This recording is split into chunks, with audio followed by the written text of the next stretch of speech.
worry about a thing, 'cause every little thing is gonna be alright.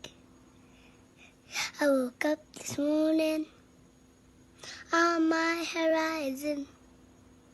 3 little birds were on my doorstep, singing sweet songs, melody blowing true.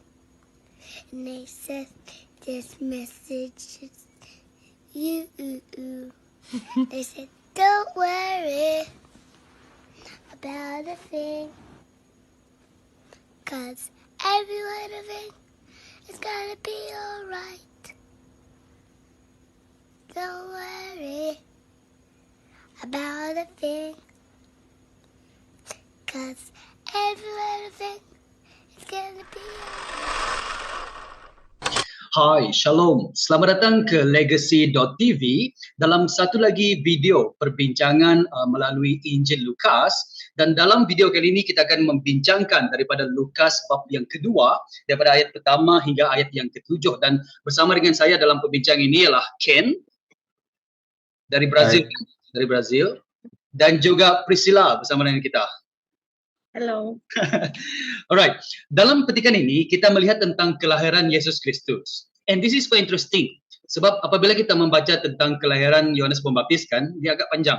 Macam kalau dibandingkan dengan kelahiran kisah kelahiran Yesus ini agak pendek. Dan daripada sana juga kita melihat perwatakan Tuhan sendiri, dan juga kita melihat bagaimana Tuhan merencanakan segalanya untuk kemuliaannya. Jadi dalam kelahiran bab yang kedua ini adalah sesuatu yang memang sudah diceritakan dalam awal lagi. Bagaimana dia dilahirkan, di mana dia dilahirkan, dan apa yang terjadi sebelum ini. Dan apabila kita melihat introduction dalam kelahiran Yesus ini, dikatakan daripada ayat pertama, dikatakan pada masa itu Kaisar Agustus menitahkan semua penduduk di seluruh dunia dibanci. Ketika pembancian pertama dilaksanakan, Quirinius menjadi gubernur di Syria. Dan di sana kita diberitahu tentang latar belakang tentang petikan firman ini. Dan apabila saya bacakan petikan ini kan, saya mendapati bahawa ianya konsisten dengan kenapa Lukas menulis Injil Lukas. Sebab daripada awal lagi kita sudah melihat dalam Lukas bab yang pertama, dia ingin memberitahu kepada Theophilus tentang siapakah Yesus Kristus dan apa yang terjadi pada ketika itu. Jadi dia memberi banyak-banyak detail ini, dan dianya tidak terlampau detail sehingga kan kita lemas di dalam detail, tapi cukup detail untuk menyatakan kepada kita bahawa kelahiran Yesus ini terletak pada sejarah. It is happen in the real time, in the real history. Dan apabila kita membaca tentang petikan ini juga kita terbiasa apabila kita memang sudah dengar pasal message Christmas dan sebagainya, mereka mencari tempat untuk tinggal dan juga untuk Maria melahirkan Yesus, tetapi end up dia dilahirkan dikatakan dekat sini sebab tidak ada rumah tumpangan, maka dia membaringkan ataupun membendungkan anak itu, membaringkannya di dalam sebuah palung. Dan latar belakang dia sangat-sangat rendah hati. Is a very simple and is a very kalau Yesus ialah anak Allah dan tempat di mana dia dilahirkan dan kejadian sekitar di mana dia dilahirkan, kita mendapati bahawa it is a very humbling for us to see how the Son of God dilahirkan dan di mana dia dilahirkan. Dan saya rasakan tanpa membuang masa lagi, sebab kalau saya panjangkan lagi nanti tersampai kepada menjawab kepada persoalan kita. Maybe let us go to the first question that we want to tackle. Dan kalau kamu ingin dengar dengan lebih detail lagi, kamu boleh dengar dalam Legacy.tv podcast. Saya akan letakkan di dalam caption di bawah. Alright, dengan sana saya memberi latar belakang dia, possibilities, some ada details yang mungkin berminat for you guys yang a bit geek pasal history. Now, mari kita pergi pada ayat soalan yang pertama. Bagaimana elemen nubuat, iaitu ketetapan Tuhan. Kita tahu bahawa Yesus dilahirkan menurut firman Tuhan dan juga menurut nubuat, dan tentang sejarah. Maksudnya dia dilahirkan berdasarkan sejarah yang benar yang kita perhatikan tadi, dan perbuatan manusia. Dalam kelahiran Yesus, antara nubuat dan juga sejarah dalam kelahiran dia, bagaimanakah hal ini boleh mendorong kamu untuk terus percaya kepada rencana Tuhan dan juga kepada firman Tuhan itu sendiri? Maybe kita bermula daripada Pris dahulu. What do you think about this? Ya, bagi saya kan apabila saya merenung kembali tentang segala nubuat Tuhan yang telah disampaikan semuanya menjadi kenyataan. Dan pada masa yang sama saya juga sangat bersyukur karena setiap perkara yang terjadi itu macam rekod anekdot yang ditulis dengan sangat rapi. Dan sekali lagi saya bersyukur karena saya menjadi salah seorang individu yang dapat membaca rekod-rekod tersebut. Dan perkara ini mendorong saya bahwa segala-galanya yang Tuhan telah lakukan semuanya itu benar. Dan segala rencana Tuhan itu terbukti dilaksanakan dengan apapun cara. Dan kita tahu kan macam yang kita tahu bahwa pada waktu itu mereka daripada segi politik apa semua dan juga sosial mereka juga agak struggle. Tetapi di sebalik semua yang berlaku itu tidak menghalang rencana Tuhan itu daripada terlaksana. Dan di sini apabila saya melihat dalam konteks kehidupan saya kan, di mana saya melihat Tuhan itu boleh bekerja dalam apapun juga. Jadi kenapa jadi tidak ada seharusnya saya terus membina iman saya berdasarkan kebenaran Tuhan itu sendiri. Yep. Ya. Yep. Yeah. So these are very interesting sebab apa yang terjadi di sekitar latar belakang pada ketika ini kan disuruh membuat apa dikatakan bancian dan bancian ini digunakan oleh Tuhan sebagaimana yang Priscilla katakan tadi. Tuhan menggunakan pilihan manusia, it's a free will, tetapi Tuhan menggunakannya. Dan juga ada elemen yang Tuhan memang sudah merancangkannya daripada awal. So there is a sovereignty of God dan juga pada masa sama there is a freedom of human. Dan daripada sini kita melihat mungkin Kaisar suatu hari dia berfikir, marilah saya buat bancian lah, saya mau tahu berapa banyak bilangan penduduk dalam penguasaan saya, dan dia buat bancian. Dan pada masa sama itu digunakan oleh Tuhan untuk menggenapi nubuat dia. Yes, Ken, what about you? Ya, bagi saya dia agak panjang sedikit lah respon untuk soalan yang pertama ini kan, sebab saya melihat dari segi sebab kalau kita sebut tentang apa tuh nubuatan, rencana Tuhan, kalau apa yang mendorong, bagaimana apa benar semua ini boleh mendorong kamu untuk terus percaya kepada rencana dan firman kan. But bila kita gabungkan antara rencana dengan firman, rencana adalah yang telah difirmankan Tuhan. Rencana yang ternyata dalam firman Tuhan yang kita tengok sekarang ini daripada perjanjian lama dan kita tengok dia daripada terjadi dari dalam perjanjian baru kan. So dia ada 3 elemen. Bagi saya lah, saya boleh tengok daripada tiga perkara. Satu, masa. Okay. Dia terjadi bukan bila direncanakan, dinubuatkan di dalam firman dalam perjanjian lama, it takes a long time untuk dia digenapi.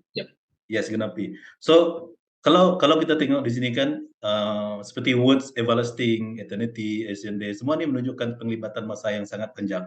Bukan terjadi di situ juga, bukan terjadi sekarang ataupun macam tu. Dia memang melibatkan ketetapan yang tapi yang kita pasti ketetapan dia sesuai dengan apa yang telah yang dirancang lah, yang direncanakan dia. Bila dia terjadi is up to kepada Tuhan. Tetapi bagi kita seperti yang apa yang Pris cakapkan, kita tetap beriman, teguh dalam iman kita yang bahwa setiap nubuatan dan rencana Tuhan yang telah dinyatakan dalam firman akan terjadi. Itu satulah. So dari sini pendekatan kita, daripada pribadi kita sendiri kan, sekarang nih manusia lebih ingin cepat keberhasilan tuh kan. Ya, keputusan tuh kita memang mau cepat kan. So untuk terus percaya, kita tidak apa tuh, jangan kita expect yang kita berdoa kan, saya masukkan dalam berdoa kan, besok terus terjadi. So this aspect yang kita kena faham, but it doesn't mean that Tuhan kita besar, Tuhan kita is very powerful. Dia boleh terjadi besok, but dia sesuai dengan ketetapan dia. And then kalau kita tengok pasal kerendahan hati, second point, di mana even kelahiran Yesus Kristus melalui kerendahan hati, dan kita tahu yang ini telah direncanakan, dinubuatkan dari Yesaya kan. Ini saya sentuh pasal doa tadi lah, di mana kita tidak boleh even kita berdoa, tiap hari kita berdoa kan, doesn't mean that tomorrow God will answer, but He will answer also. Tapi sesuai dengan ketetapan Dia. So ini harus kita paham sebelum kita untuk kita terus percaya. Sebab kalau kita berdoa sebagai seorang Kristen, tapi besok tidak juga dinyatakan ataupun dijadikan kan, so kita akan frustrated. So kita akan frustrated untuk menjadi terus percaya.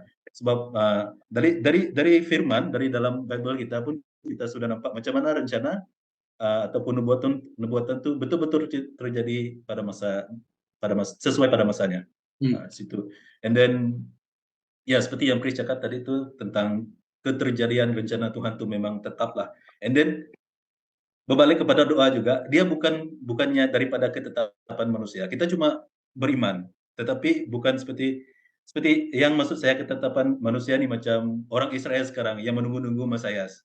Sebab digambarkan mereka Mesias ini datang dengan sebagai raja yang powerful, very powerful. Tapi yang kita tahu seperti yang dinyatakan dalam Alkitab, dia datang daripada kerendahan hati. Macam tu. So semua ini yang saya tengok kalau kita yang boleh mendorong saya lebih percaya pada rencana dan firman Tuhan lah, macam tu. Dia bukan dari ketetapan hati saya atau sebagai seorang manusia kan kita bukannya sempurna. Berpanggai ataupun depend dengan Tuhan lah. Macam tu. Ya. Nanti saya kena letak subtitle tu berpanggai. Oke. Ya, itu daripada saya. Yes, daripada apa yang Ken kongsikan tadi, Praise, is there anything yang come to your mind as he said this, dan juga ada apa-apa lagi you see? Apabila Ken sebut tentang doa tadi kan, di mana saya boleh macam sabab di mana kita beriman, kita berdoa, tetapi pada masa sama kita perlu surrender, menyerahkan diri sepenuhnya kepada Tuhan. Apabila Tuhan berkenan, disitulah ianya akan terlaksana. Dan ianya mengingatkan saya tentang Yesaya 55 ayat 8 dan 9, di mana di situ Tuhan nyatakan bahwa jalan Tuhan itu lebih tinggi daripada jalan kita, dan rencana Tuhan itu melebihi rencana kita. Dan sama juga apa yang kita lihatkan di dalam Lukas 2:1-7, di mana bagi saya melihat segala yang Tuhan telah laksanakan di sini tidak dijangkakan oleh mana-mana manusia pun kan, tidak dapat kita fahami, tidak dapat kita macam selami dengan pemahaman kita sendiri, kerana dia Tuhan kan, dan itu kita kena akui bahwa Tuhan itu berdaulat dan Tuhan itu dia lebih tinggi daripada kita. Dan disitulah saya sangat kagum dengan Tuhan. Tuhan sangat besar, tetapi Tuhan mengasihi saya. Dan bila saya ingat fakta ini kan, wah, betapa bersyukurnya saya kerana Tuhan telah menjadikan saya sebagai salah seorang yang mengenal Tuhan kan. Sorry. Yes, thank you very much, Praise. As for me, another thing that come to mind as saya mendengar apa yang kamu orang bincangkan, maksudnya saya curi lah apa yang kamu orang fikirkan. So salah satu nubuat tentang Yesus Kristus dikatakan dia macam Mikal. Dalam Matius bab yang pertama dikatakan, wahai Bethlehem di tanah Yehuda, engkau bukanlah yang kecil antara pemimpin kota utama Yehuda, kerana daripadamu akan muncul seorang pemimpin ataupun Mesias ataupun gembala yang akan memimpin umatku Israel. Dan apabila kita melihat tentang nubuat ini, there is a nubuat yang kita boleh perhatikan bahwa dia akan datang ataupun dilahirkan melalui di kota Bethlehem. Dan itu juga bukan hanya profesi ini, malah dalam Mazmur dan juga 1 dengan 2 Samuel dan sebagainya. So apabila kita memperhatikan ini, it is not too detail, but it is enough detail untuk kita mengetahui bahwa raja ataupun Mesias harus dilahirkan di Bethlehem. Dan di sini juga kita melihat there is a freedom of human juga untuk untuk mereka membuat keputusan berdasarkan keadaan pada ketika itu, tapi whatever people do, rencana Tuhan itu tetap terjadi. Dan contohnya macam Kaisar Augustus, sebagaimana saya katakan tadi, mungkin dia terfikir, let me just buat satu pembajian supaya dia boleh tahu how many people dalam empayar dia boleh buat cukai dan sebagainya. Dan pada masa sama juga, oleh itu Yusuf dan juga Maria harus pergi ke kota Daud sebab mereka melalui dead lineage dan sebagainya. Dan lineage itu bukan muncul ketika itu saja, tapi sebagaimana yang Ken kongsikan tadi, ianya sudah di the structure itu memang sudah ada daripada awal lagi. Maria lahir daripada mana, Yusuf lahir daripada mana, dan apabila semua ini bercantum, bukan Adam dan Stacy, tapi kedua-dua ini bercantum, kita mendapati bahawa the will of God dan juga apa yang kita lakukan itu menurut keputusan keinginan kita dan sebagainya, ianya terjadi dan ianya tidak berpecah. Maksudnya, oh kerana kita buat keputusan ini, oleh itu nubuat Tuhan tidak akan terjadi, ataupun kerana nubuat Tuhan macam ni, oleh itu manusia tak boleh buat keputusan dan sebagainya. But these two come together, dan Tuhan menggunakan situasi ini, dia telah menubuatkannya, maksudnya dia telah menetapkannya, dan pada masa sama Tuhan boleh menggunakan apa yang terjadi dalam kehidupan kita untuk terjadilah sebagaimana menurut rencana Tuhan. So, I think apabila dikembalikan kepada dorongan itu tadi juga saya melihat bahwa segala janji yang Tuhan bagikan kepada kita yang mengenali Dia dan mengikuti Yesus Kristus, ianya sudah ditetapkan oleh Tuhan. Dan ini tidak bermaksud we become perfect.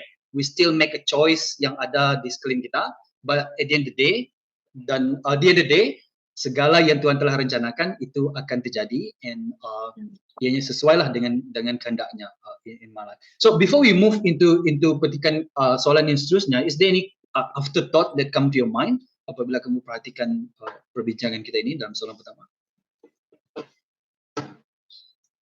Ya, daripada saya tiada. Ya, daripada saya pun saya boleh satu poin saja lagi kan, pasal sebab untuk kita terus percaya, untuk kita terus kukuh dalam iman kita percaya tentang rencana dan firman Tuhan, kita harus terima all the thing yang kita listed tadi itu ya, the point yang kita listkan tadi kan, the point yang pasal how Tuhan, rencana Tuhan akan terjadi macam mana. This thing kita harus iman kita harus beriman yang benar ini akan terjadi sesuai dengan Tuhan. And then bila kita tengok tentang kerendahan hati tadi kan, macam kita pun lihat macam mana Tuhan bekerja dari sudut apakah, dan macam mana Tuhan respon kepada apa yang terjadi itu, bah, maksud saya. So that is another thing yang kita kena accept, ataupun kita berimanlah kepada Tuhan yang benar-benar itu akan terjadi macam tu. It remind me of analogy prayer itu tadilah kan, dan kadang kita bertanya soalan, kalau segalanya sudah terjadi menurut kehendak Tuhan, jadi apalah gunanya prayer? But then apabila kita melihat bahwa balance between kehendak Tuhan akan terjadi, dan pada masa sama kita harus menurut kehendaknya, sebagaimana yang Ken kongsikan tadi, taat kepada beriman kepada Tuhan itu. Dan ini melihat hubungan yang dinamik lah, dan ini yang kita perhatikan apabila Kaisar menitahkan pembancian terjadi. Pada masa sama juga ayat yang keempat dikatakan Yusuf terpaksa berangkat dari bandar Nazaret di Galilea ke kota Daud yang bernama Bethlehem. So it's all come gel together. Nah, mari kita pergi pada persoalan yang kedua. So, apa pandangan kamu apabila kamu baca daripada ayat pertama hingga ayat yang ke-7 ini? Mungkin saya mulai dari Ken. Apa yang mungkin bermain dalam fikiran Yusuf dan Maria dalam proses semasa dan juga selepas Yesus dilahirkan? Ya, sebab bagi saya kan, sebab persoalan ini tentang sebelum dan selepas, semasa Yesus dilahirkan, kita boleh bagikan pada dua lah, sebelum dan dilahirkan dan selepas dilahirkan. So apabila sebelum dilahirkan ini adalah satu proses di mana mengambil kira setelah Maria mengandung lah, dan di sini kan saya lihat belum ada ancaman lagi, belum lahir lagi masa itu, belum ada ancaman yang macam this kid must be slaughtered ataupun macam itu kan, belum ada lagi. So cuma sekarang nih dilema Maria dengan Yusuf adalah Maria mengandung tanpa persetubuhan dengan Yusuf. Yusuf kena terima. That is the only dilema yang adalah dengan Maria dengan Yusuf yang saya lihat. Cuma apabila kita lihat reaksi Maria dengan Yusuf, di mana setiap kejadian yang berlaku dalam kehidupan mereka kan, dalam Maria mengandung, Tuhan memimpin mereka kan, setiap terjadi dia macam satu malaikat Tuhan berbicara so which mean Maria Yusuf dengan Maria mungkin percaya bahwa sesuatu yang dahsyat akan terjadi melalui anak yang dikandungkan oleh Maria, tetapi macam mereka mungkin belum pasti lagi belum pasti lagi yang anak yang dikandungkan Maria adalah Mesias seperti apa yang di dalam yang dinubuatkan lah, belum pasti lagi.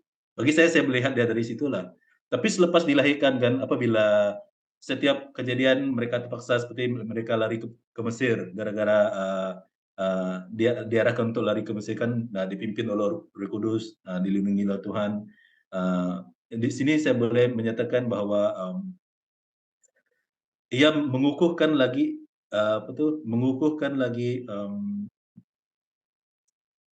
iman Yusuf dengan Maria bahwa anak yang mereka bawa itu adalah Mesias seperti apa yang dijanjikan atau dinubuatkan. Because sebelum ini kan kita boleh lihat tentang nubuat Zakaria. So nubuat Zakaria happen before this penceritaan tentang Yesus Kristus. I think itu yang mengukuhkan lagi ke iman mereka lah. Itu yang saya dapat lihat lah. Tapi mungkin perspektif lain daripada Chris dengan Richard, mungkin ada another perspektif yang kamu boleh tengok lah. Ya, mungkin maksud kamu juga yang berkata bahwa all this is still the process. Maksudnya they keep on learning more about siapakah anak ini. So it's not that one time situation, tapi sepanjang perjalanan itu dalam mimpi itu merujuk kepada Matius bab yang pertama kan, dan sebagainya. Dan itu menguatkan iman mereka dengan lebih lagi. So maksud kamu ialah iman mereka is melalui proses lah kan, sampai. Melalui proses. Betul. Pres, what for you in this? Ya, bagi saya cuba untuk memikirkan melalui pandangan saya apa yang ada dalam pikiran Maria dan Yusuf sebelum dan semasa Yesus dilahirkan. Bagi saya mungkin ada dua perkara yang ada dalam pikiran mereka. Yang pertama ialah bagaimana rupa anak itu nanti. Bukan rupa secara fizikal, tetapi macam mana dia punya pembentukan itu nanti, macam mana dia punya, sebab kita tahu kan Yesus ini telah dinubuatkan menjadi penyelamat, dan dia akan menjadi seorang anak yang sangat mulia macam dalam Lukas 1 itu. Dan yang kedua apa yang ada dalam pikiran mereka ialah mungkin tentang bagaimana mereka membesarkan anak itu nanti.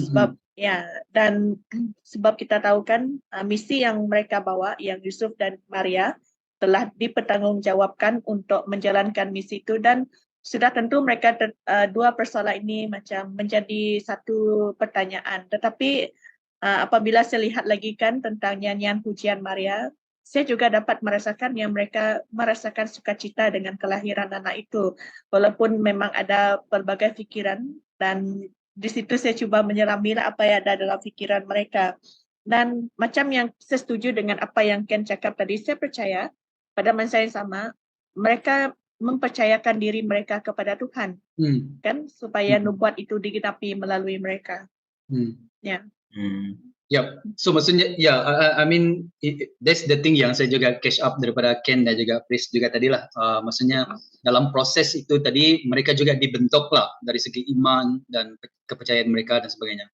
I think apabila saya berfikir pasal Yusuf lah, saya fikirkan kan dia sebagai keluarga lah, I mean head of the family, dan mungkin dia punya responsibility is much bigger than that. Satu, untuk menyara Maria, as a wife, dia mau jaga Maria lah dengan baik, dan juga sebagai seorang bapa angkat lah kepada Yesus Kristus. Dan this is assignment sebagaimana apa Priscilla katakan tadi yang Tuhan bagi kepada dia. I think it's bayangkan, inilah anak yang sangat-sangat istimewa, dan satu-satunya tempat untuk mereka apabila tiba masanya untuk Maria melahirkan anak itu, satu-satunya tempat yang ada adalah tempat yang agak rendah. It's a very humbling place. Saya fikirkan macam Yusuf, I mean I should provide better. mungkin begitu.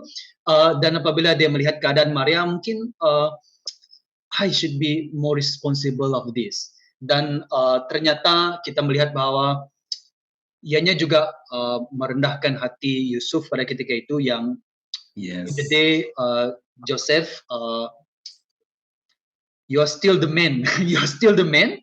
Kamu tetap dipilih oleh Tuhan walaupun kamu buat ketika ini tidak menyediakan yang terbaik lah untuk Maria. I mean from his perspective. So this Yeah. the thing yang come to mind. Any other thing yang come to you, Ken? Ya, sebab satu yang menghalang saya berpikir tentang solat ini adalah Yep. because saya terhalang dari segi sifat kemanusiaan Yusuf dengan Maria. Kemanusiaan maksud saya is out of macam apabila kita bincang tadi kan all the thing yang kita bincang menyatakan yang Yusuf dengan Maria is someone yang soleh. Memang full with Holy Spirit. Maksud saya kan kita tidak melihat. Saya tidak dapat view luar sebagai seorang manusia macam yang Richard cakap tadi kan saya patut bagi yang terbaik ataupun kenapa saya Mesias penyelamat yang datang dilahirkan melalui Maria kan why I supposed to give him a better place and then satu lagi yang saya kagum juga di mana ini raja yang dilahirkan raja Israel then why we are suffering something like that so I cannot saya tidak dapat saya dihalang untuk berpikir ke sana sebab apabila kita melihatkan Maria dengan Yusuf how they respond to the pimpinan Tuhan kan is very wonderful for me lah ya itu yang saya lihat. Ya, so dan sometimes kita juga kadang-kadang tidak terfikir yang apabila Maria melahirkan Yesus is a same pain, suatu kesakitan yang sama seperti seorang ibu yang melahirkan seorang anak. Ya. Dan another thing that come to my mind ialah saya memperhatikan tentang semasa Yesus dilahirkan ini, saya mendapati bahwa kalau sebelum ini kalaulah saya Yusuf dan Maria, Tuhan telah berbicara melalui malaikat ini akan terjadi dan dia telah melihat mujizat yang terjadi kepada Elizabeth dan beberapa hal lagi nubuat daripada Zakaria dan sebagainya. Tentu apabila anak ini dilahirkan mesti ada nyanyian ke, ada konsert ke terjadi kan, ada caroling ke, caroling. Tapi apabila Yesus dilahirkan, it is so ordinary, sangat-sangat biasa that it makes us think yang is this really special kids? Dan oleh itu yang kita akan perhatikan dalam episode dalam video yang akan datang, di mana tentang gembala, malaikat munculkan diri kepada para gembala. There is something amazing, but even that is not happen semasa Yesus kepada Maria dan juga Yusuf. Semua hal itu terjadi, proses Yesus dilahirkan itu is a very ordinary, sangat-sangat simple. Malah ayat yang digunakan dalam Injil Lukas untuk kita tahu lebih lagi kita kena rujuk dalam Injil Matius. Tapi Lukas sangat-sangat ringkas, it's so simple that Yesus dilahirkan, done, finish macam tu saja. So sometime in our life we expect that everything must be miracle sebab kita bersama dengan Tuhan. Of course it is, but there are times it is so ordinary, and yet this is juga pekerjaan Tuhan, and yet this is how God works in very ordinary things. Praise, do you have any response to that before kita pergi pada soalan yang ketiga? Ya, seperti yang kita tahu kan, macam yang Richard dan juga Ken cakap tadi, Yusuf dan Maria merupakan orang yang saleh. Di mana apabila dikatakan orang yang saleh, mereka sangat taat kepada Tuhan kan. Dan saya rasakan dalam pikiran mereka ada berpikir macam mana mereka membentuk anak itu nanti, membentuk Yesus untuk menjadi anak yang taat kepada Tuhan kan, walaupun kita tahu Yesus itu memang Tuhan, tetapi mereka juga berpikir macam mana mereka boleh menjadikan Yesus itu juga taat kepada Bapa. Tuhan Bapa kan. Responsibility sebagai ibu bapa lagi. Ya, itu dia perkataannya betul. Mereka berfikir tentang tanggung jawab mereka terhadap anak itu daripada segi ketaatan mereka kepada Tuhan kan. Yep. Interesting. Ken ada penambah lagi dekat sini? Seems like tidak. Okay, let us go to persoalan yang ketiga. Let us not limit to one, tapi what are some character tentang Tuhan yang kamu lihat dalam keseluruhan petikan ini? Of course, lebih cantik lagi kalau kita gabungkan dengan petikan yang akan datang, but let us just limitkan kita kepada ayat 1 dan ayat ke-7. What some character of God that you see? Siapa-siapa ingin bermula dahulu sebelum dicuri? Sebelum saya mau mula dulu. Oke. Biasanya kan kalau kita melihat secara rutin, kita mengenal seseorang itu melalui perbuatannya, apa yang dia tunjukkan sama ada dari perkataan ataupun sesuatu yang dia tunjukkan daripada segi kelakuan. Dan apabila saya melihat Tuhan melalui segala cerita-cerita yang telah ditulis sejak dari awal kan, di situ saya melihat bahwa Tuhan itu satu karakter yang sangat boleh diandalkan, yang sangat teguh untuk diandalkan. Dan saya harap saya ada perkataan yang lain yang lebih sesuai untuk saya menggambarkan karakter Tuhan ini. Tetapi ini yang saya dapat berikan pada waktu ini karena saya tahu bahwa baik masa lalu ataupun masa depan, semuanya itu di tangan Tuhan. Kan? Dan disitulah saya memuji Tuhan lah, ucapan syukur kepada Tuhan di atas segala kebaikan dia karena He holds the future macam tu kan, dan tiada lain hanya Tuhan itu saja. Ya, itu daripada saya. Nice one. Terus saya, bagi saya straight to the point, I think sebab kejadian ini adalah satu penggenapan kepada nubuatan, and then because salah satu daripadanya adalah Yohanes datang dulu, then that is a nubuatan, and then that is the step prosedur yang telah dinubuatkan lah. So saya melihat Tuhan yang I think this answer is very books by the books lah. Tuhan yang setia kepada janji-janjinya. Karakter Tuhan yang sangat setia, di mana dia kita boleh tengok dari perjanjian lama, difirmankan dari perjanjian lama, and then sehingga kedatangan Yesus.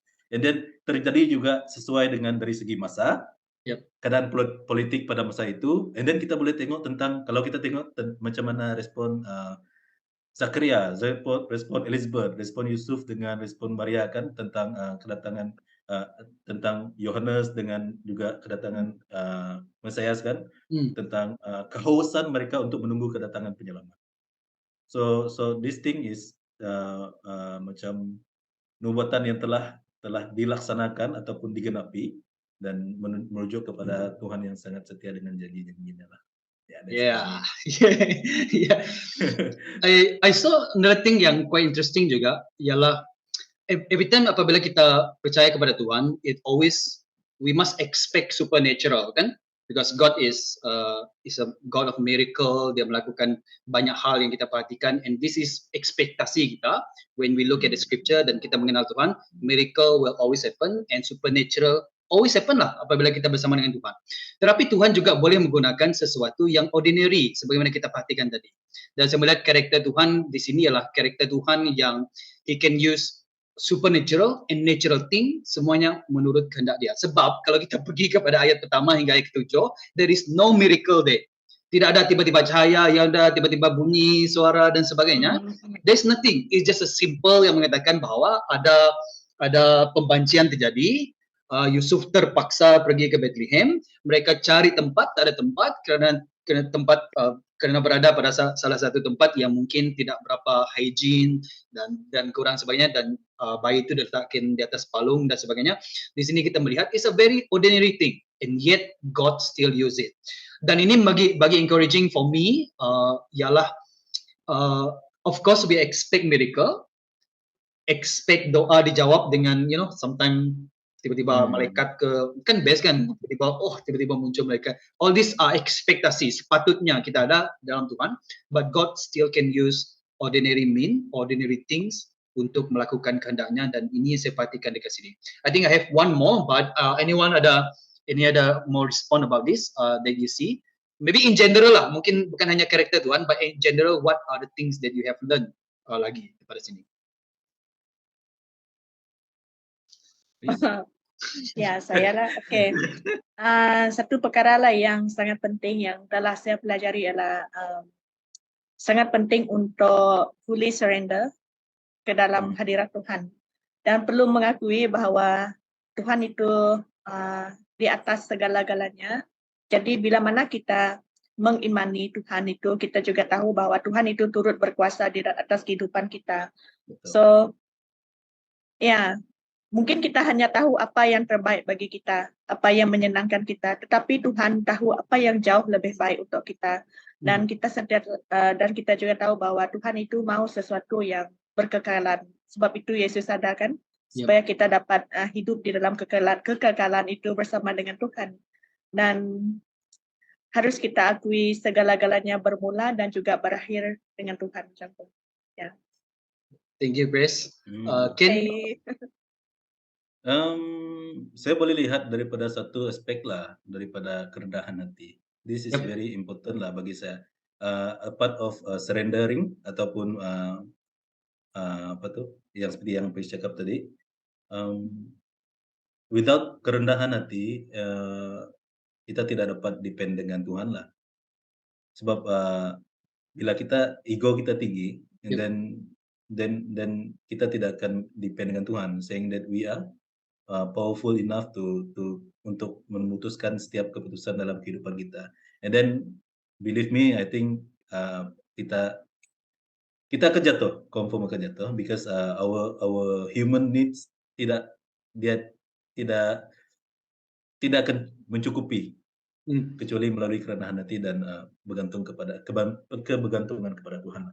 So itu yang saya lihat dari sinilah. I think I resonate dengan itu juga. Sesuatu perkara yang tak pernah lagi saya jumpa orang dan orang cakap, Richard, kamu rendah hati lah. Saya tak pernah dengar orang cakap macam tu. Dan kadang-kadang it's quite funny, but at the same time juga saya melihat, could it be that I should merendahkan diri saya?